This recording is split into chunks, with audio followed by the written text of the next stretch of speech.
Good evening. Thanks so much for joining us for this devotional. I'm looking forward to sharing just a few thoughts with you tonight. Hope you're doing well. Merry Christmas and soon to be a happy new year. I want to wish you and your family all the best. Hope that this week is a good week for you. I'm praying for you guys. Love and appreciate you so much. I hope that you're doing well.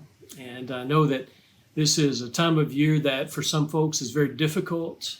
For others, you're just greatly anticipating some of the experiences perhaps. This may be a little bit of a different kind of experience this year. I know there are some guidelines suggesting that we avoid some of the things that we typically do at Christmas. So whatever Christmas means to you this year, just to hope that it goes well for you. I appreciate you guys. Melanie and Griffin and Bailey and I are actually in Virginia seeing Melanie's folks for a couple of days.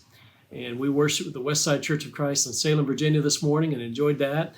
I appreciate Bill Rayburn for preaching in my absence today, and I understand that he preached on Luke chapter 2. Bill and I were talking about this earlier, and I appreciate his doing that. Beautiful story from the Gospel of Luke about the birth of Jesus. You know, this is Christmas week, of course, and it's an appropriate time, I think, for us to think about Jesus' birth. Lots of folks are doing it, and some folks who don't think about Jesus much at all are actually thinking about his birth this week, so I think that's pretty cool. It gives us an opportunity as Christians maybe to point people's minds and hearts to beyond the manger, to the man he became, the man he was, what he taught, how he lived, the way he treated people, the way he cared for people, the way he died, the way he was resurrected, and the purpose of all that. So, man, it's a great thing for us to think about and to talk about. So I want to share just a few thoughts. Hope I don't overlap too much with what Bill shared this morning. I look forward to listening to and viewing his sermon later on this week. But here's the thing. I love Luke's birth narrative. I'm not alone in that. Everybody loves it. If you love stories about Jesus, you love Luke's account of it because he gives us some of the details that we don't get elsewhere. We don't get them from Matthew, even though Matthew gives us some pretty cool things as well. Mark doesn't talk about it much at all, and John does it a whole different way. So, but Luke's is pretty cool. You know, let me just share a brief thought with you. I think about Luke's that is most interesting to me is the fact, and I'm not telling you anything you don't know, but the fact Jesus was just born like everybody else. It's the fact that he was born. I mean, you think about, okay, if you didn't know the story at all, God's going to come into the world, right? God's going to come into the world as a person. How's he going to do it? If you didn't know this story, you probably wouldn't have made it up like this. This doesn't sound like a made-up story. God's going to come in some sort of dramatic way. You know, he's going to descend, he's going to appear, he's going to scare people to death, whatever. I don't know. It's going to be some sort of dramatic kind of event, right? First thing they heard from God in his human experience is they heard the cry of a newborn baby. You can hear that cry right now, can't you? Oh, man. That cry that a little boy or a little girl first utter when they take that first breath, you know, and there's that, just it has its own little unit. That's the first thing we ever heard from God with our physical ears, you know, from his human experience, is that cry. That's how you enter the world. Just like every other person has ever entered the world. He was born. He went through the 40 weeks or so in his mother's womb. He was born naturally in a humble environment, in a house somewhere, you know, animals around, people around. Just, it's the way it happened. That's the way peasants gave birth to their kids 2,000 years ago. It's just the way it happened. It was just a normal deal, which says a ton to us, right? It says a lot to us. That's how God chose to enter the world. This humility, this kind of experience of just going through every aspect of what it means to be human. Well, that's pretty cool, right? That God did that. God didn't skip over the ugly parts. You know, Jesus was born in the normal way. And when he came out of his mother's womb, he was just like every other baby, crying, had to clean him up. You know, Jesus went through the normal growth. I just think that's fascinating. We've heard this story so many times, maybe we don't even really think about it anymore, but we should. You know, it's just so awesome that that's the way God entered the world. He didn't have a silver spoon in his mouth. You know, he never owned anything. He wasn't brought up in a palace. He didn't ever own property, he didn't have anything except the clothes, and they took those from him when he died. He was a peasant, born into a peasant family, just a poor working class family. And yet, that's God. Right before, born in a manger, right before he died, he got down on his knees, took off that outer garment, put on a towel, dressed up like a slave, and washed feet. So he was born in a manger. Night before he died, he washed the feet of the people around him. It's almost like he's trying to tell us something, that God identifies with us as a servant, as a humble servant. And he says, on that night before he died, he says, I've shown you how to live. This is how you're supposed to do it. This is I've set an example for you. This is, if you're going to follow me, this is what you're going to do. And so, man, there's just a lot there. We get caught up in the kind of sanitized version of the nativity, and we can get wrapped up in the gifts and the lights and the consumerist aspect of this thing of Christmas, and we can forget this represents something more than that. It represents God showing us what God is like and how he experiences the human condition born in this situation. It's just an amazing story, and Luke tells us some of those details that help us to relate to the story of Jesus Christ. And it could be. I hope we do have folks tuning into this, maybe who are just kind of looking at this Christianity thing from the outside. Don't consider yourself a Christian, but maybe because it's Christmas, you're thinking a little bit more about this. Maybe because this has been a particularly difficult year and you're realizing some of the stuff I've been putting my hope in and trust in, just not substantive, it's not holding up. There's one who can hold you up. We believe that, and it's the one born in a manger. Not only because of that, but because of who he grew up to become. He's the Son of God. He's the King of Kings and Lord of Lords, and he's reigning at God's right hand now. And he died for you, and was resurrected for you. And he's beautiful and awesome. And so if you want to know more about Christianity, let's be honest. Sometimes we Christians don't represent Jesus very well, and we're sorry for that. But I hope you'll be able to look past us. We try, and we're trying to follow Jesus, but we do it imperfectly. But we hope you'll look past our less than stellar example at times, and you'll look at Jesus. And maybe read Matthew, Mark, Luke, John. Pick out one of those and read it. And you might find yourself falling in love with this little baby born in a manger.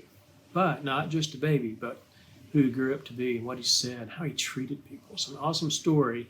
And I don't want you to miss that. I want you to read. I want you to come in contact with Jesus. If you're going to reject Jesus, at least reject him for who he is, not for who you thought him to be. Sometimes those aren't the same thing. So if there's something good that might come out of Christmas, lots of good stuff can come out of it. But here's another thing. It might be, let me talk to Christians again for a second. It might be that you and I can help point people to Jesus this week as they're thinking about his birth and maybe hearing something again about the nativity story. We can help people to see him for who he is and how awesome and beautiful and incredible he is and what he's done for us. You see, those first few steps that he took when he was 10 months old, a year, 13 months, however old he was, and as he began toddling into his 2 and 3 year old time, every step took him closer to the cross, and he died on the cross, having fully experienced what it means to be human.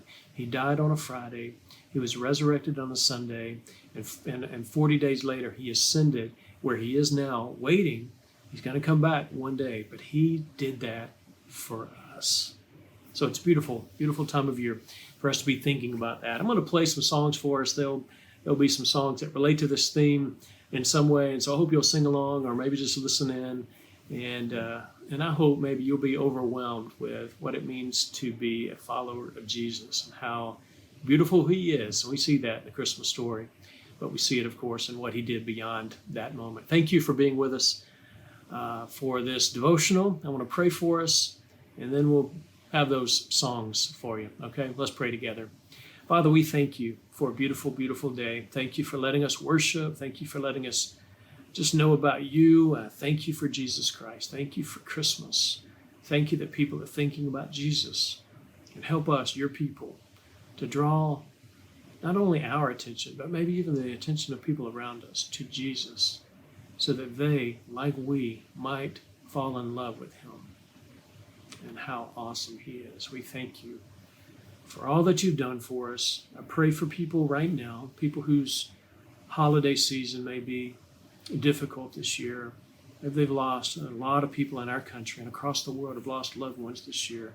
I pray for those families, Lord. You'll be with them and that you will strengthen them and give them comfort, as this will be hard for them.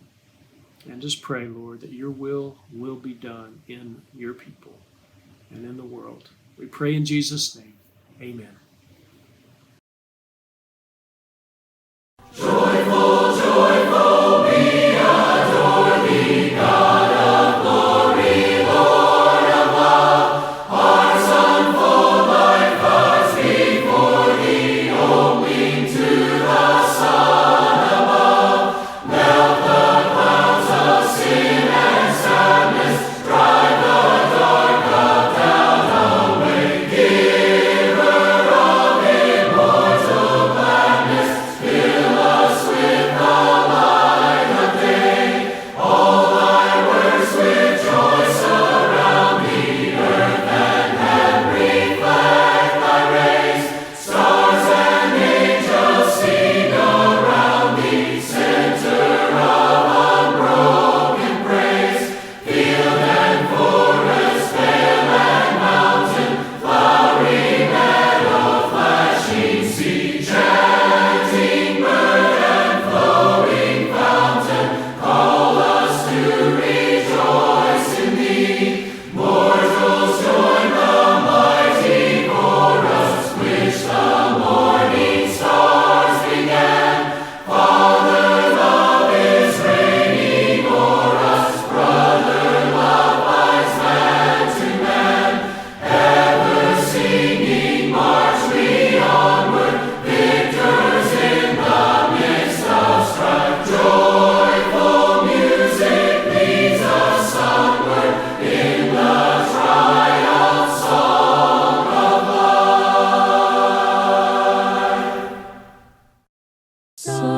Silent night, holy night, all is calm, all is bright, round yon virgin mother and child. Holy infant, so tender and mild, sleep in heavenly peace. Sleep in heavenly peace. Silent night, holy night, shepherds quake at the sight. Glory stream from heaven afar. Heavenly hosts sing Alleluia. Christ the Savior is born.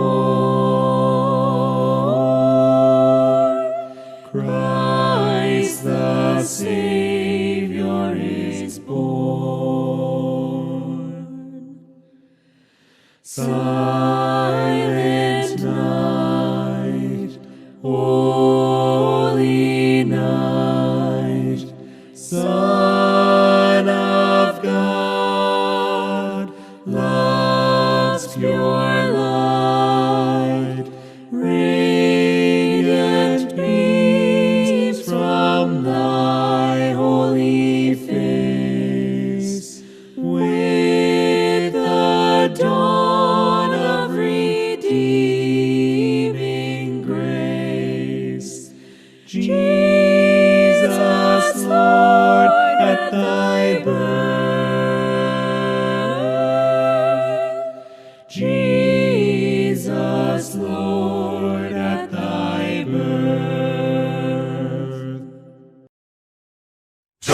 to the world, the Lord is come. Let earth receive her King. Let every heart prepare him room, and heaven and nature And sing. heaven and nature sing. And heaven and nature sing. Joy to the earth, the Savior reigns. Let men their songs employ. While fields and floods, rocks, hills and plains repeat the sounding Repeat the sounding joy. Repeat the sounding joy. No more let sins and sorrows grow, nor thorns infest the ground. He comes to make his blessings flow, for as the curse